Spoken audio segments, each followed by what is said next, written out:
C'est tard dans la nuit du lundi 1er juin que le ministère de l'Éducation nationale a informé du report de la reprise partielle des cours initialement prévus mardi 2 juin.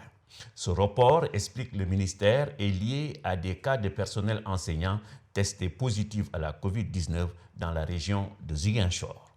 Même si le behaviorisme n'est plus une théorie qui a le vent en poupe dans le monde de l'éducation et de la formation, il peut aider à évaluer le travail du ministère de l'Éducation dont l'objectif était de rouvrir les classes d'examen le 2 juin, cela après 2 reports.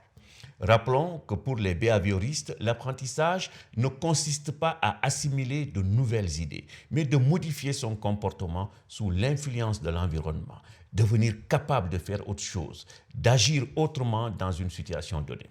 Contrairement à la psychologie cognitive, le behaviorisme estime que l'apprentissage n'est pas un processus mental, mais un acte.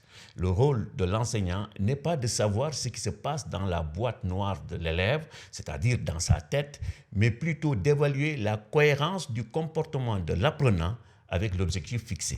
Rapporté à notre sujet, nous dirons donc que ce n'est pas l'intention des autorités éducatives qu'il faut évaluer, mais les actes qu'elles ont posés pour une reprise des cours le 2 juin. Et sur ce point, dire que l'objectif n'est pas atteint est un doux euphémisme.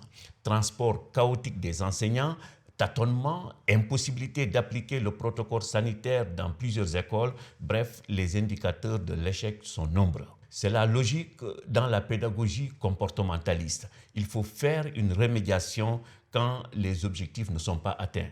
Le ministre de l'Éducation nationale et ses collaborateurs l'envisagent certainement, comme ils doivent aussi envisager sérieusement le scénario d'une année blanche.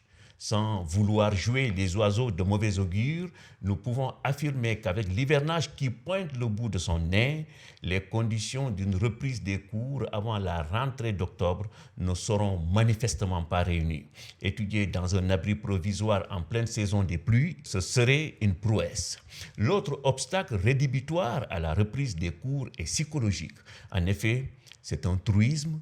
Les autorités éducatives auront du mal à convaincre élèves, parents et enseignants de vivre avec le coronavirus dans l'espace scolaire.